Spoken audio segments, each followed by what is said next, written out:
हिंदू राष्ट्र के लिए यह घोषित यज्ञ में बालाजी की कृपा से कम है। अच्छा, भारत हिंदू राष्ट्र के लिए यह घोषित यज्ञ में बालाजी की कृपा से कम है। अच्छा, बालाजी की कृपा से कोई भी कमी नहीं रही। ठीक है, बढ़िया, ठीक है। How are you? Welcome welcome welcome welcome. ये हमारी बहन बहुत इंटेलिजेंट है और बालाजी की बड़ी भक्त हैं। चूंकि अभी इनके ये प्रोटोकॉल में है तो हम इस पर कोई चर्चा नहीं। तो हम आपको बता रहे थे बागेश्वर बालाजी और सदगुरु भगवान सन्यासी बाबा, इनकी इतनी महती कृपा है, आपको हमसे मिलने की आवश्यकता नहीं है, ना हमसे जुड़ने की आवश्यकता। इंसान कभी भगवान हो भी नहीं सकता, तो ध्यान रखना। इस धरती के चलते फिरते भगवान संत और माता पिता और गुरु हैं। इनसे बड़ा कोई भगवान नहीं है। माता पिता और गुरु ये त्रिदेव हैं। अंग्रेजों ने भगवान को कहा गॉड। गॉड में कितने अक्षर हैं? 3, GOD।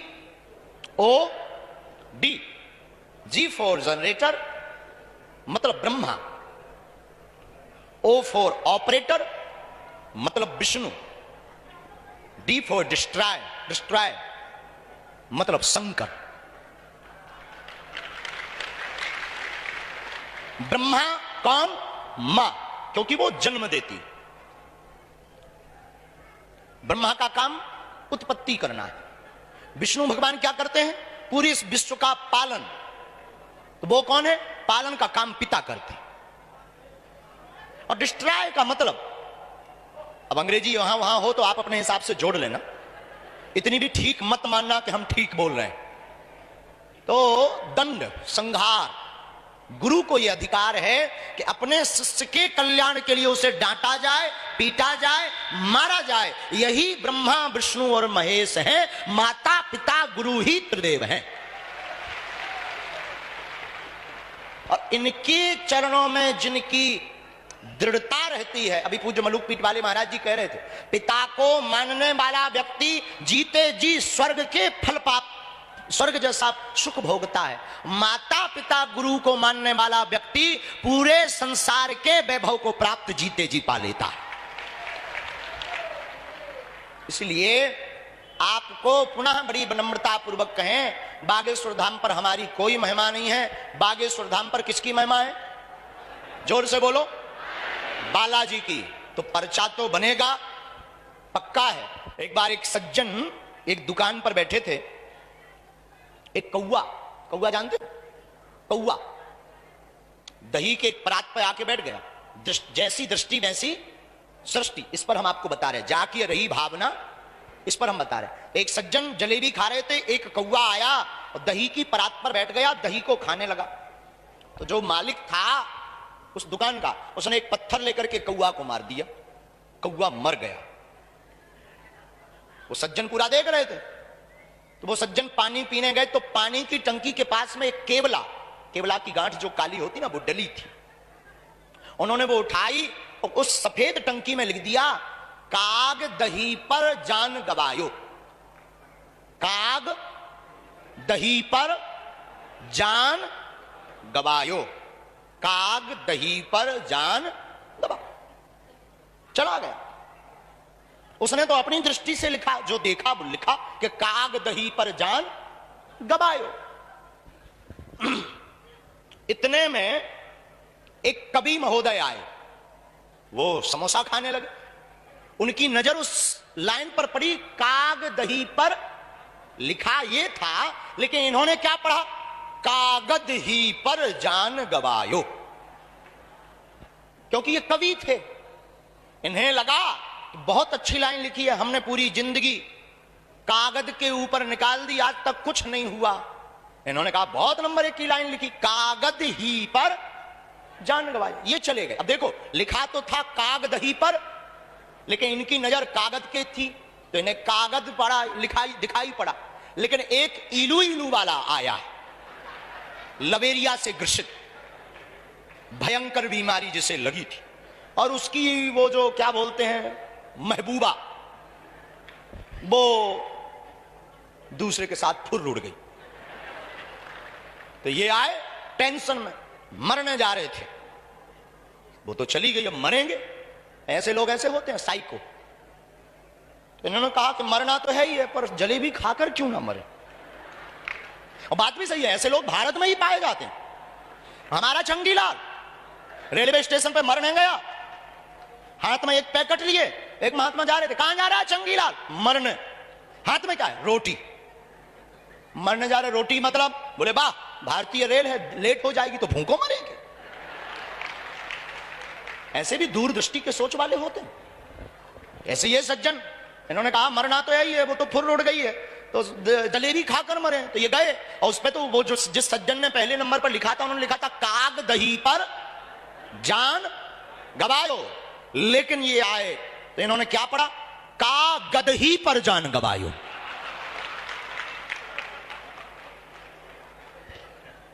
लाइन एक है, पढ़ने वाले अनेक हैं। जो जैसा चश्मा लगाकर पढ़ेगा उसको वैसा ही अर्थ मिलेगा। उसी प्रकार बागेश्वर धाम एक है, संकल्प सनातन है। आप लोग जैसा चश्मा लगाकर देखोगे, आपको बागेश्वर धाम पर वही बहुरंग दिखाई पड़ेंगे। अब आपके ऊपर है कि आप कौन सा चश्मा लगाकर, कौन सा कैमरा मेगापिक्सल का लगाकर देख रहे हो। बोलो सीताराम, जोर से बोलो ना। संपूर्ण इस 7 दिवसीय बुंदेलखंड महाकुंभ में, जहां कल लगभग पूरे दिन का जो एक निकाला गया, पूज्य महाराज जी बता रहे थे और महापुरुष बता रहे थे, लगभग 12 लाख लोगों ने कल आस्था की डुबकी लगाई एक दिन में। और ये गंज के हैं, गंज में पता होगा कि यहां से 6 किलोमीटर दूर तक जो है पार्किंग थी। और धन्य है भारत में बुंदेलखंड में भक्तों की आस्था। 6 किलोमीटर धक्का खाकर, धूल खाकर भी बागेश्वर बालाजी के इस महाकुंभ में स्नान करने आई।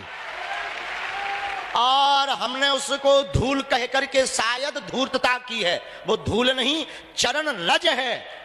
हमें भरोसा नहीं, दृढ़ता के साथ हम कहते इस यज्ञ में जरूर हमारे सन्यास। कल हमसे एक व्यक्ति पूछ रहा था कि आप पादुका नहीं पहन रहे, चरण वो खड़ाऊ, चरण तो नहीं है हमारे, पावन है, चरण तो संतों के होते हैं।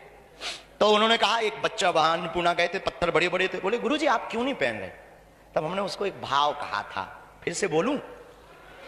हमने उससे कहा भैया हमारा दृढ़ भरोसा है, हमारी आत्मा मन चित्त कहता है, हमारे हनुमान जी, बागेश्वर बालाजी और सन्यासी बाबा, क्योंकि हमने न्योता दिया था, एक एक बार सब जगह जा करके आशीर्वाद दिए होंगे। हमने तो मिले नहीं, ना हम मिल पाए, ना हम उन्हें पहचान पाए, लेकिन जहां जहां से वो निकले हैं वो चरण रज पवित्र हो गई है। तो हम चाहते हैं कि काऊ के पावन से सही जिस रज पर उनके चरण पड़ गए वह उड़कर हमारे अंग में लग जाए, बस इतने में ही भला हो जाएगा। और उसमें पर्दा, उसमें रोड़ा, ये पादुका ना बने, इसलिए हमने पादुका को त्यागा है कि वो शरीर में मल जावे। बस इसी के साथ बहुत बात हुई। हम तो वक्ता नहीं है, और कथा व्यास तो पूज्य महाराज जी थे, संतों ने भी कथा सुनाई है। आप सब प्रसन्न रहना, आते जाते रहना, पेशी करते रहना, अर्जी जरूर लगेगी। हम फिर मिलेंगे अगले साल मार्च महीने में 8 फरवरी को महाशिवरात्रि पड़ रही है 2024 में 8 मार्च को महाशिवरात्रि पड़ रही है। और उस दिन फिर 151 बेटियों का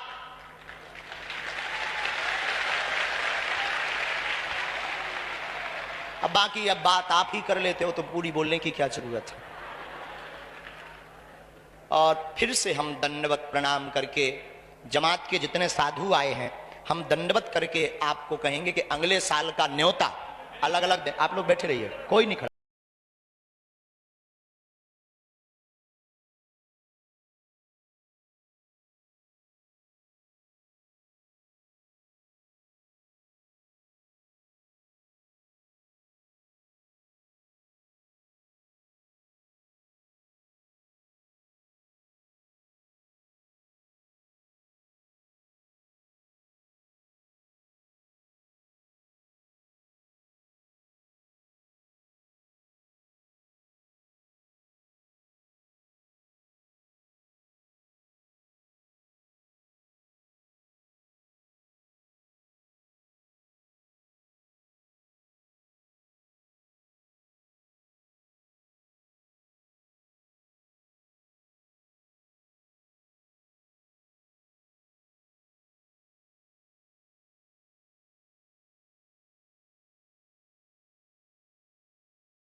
संतों को दंडवत करके अब हम इस पूरी टीम सेवादारों को तो कहने की आवश्यकता नहीं है, क्योंकि जो सेवादार हैं वो हमारी उंगलियां और आंखें हैं, और अपनी आंखों को और अपने हाथों को क्या धन्यवाद देना।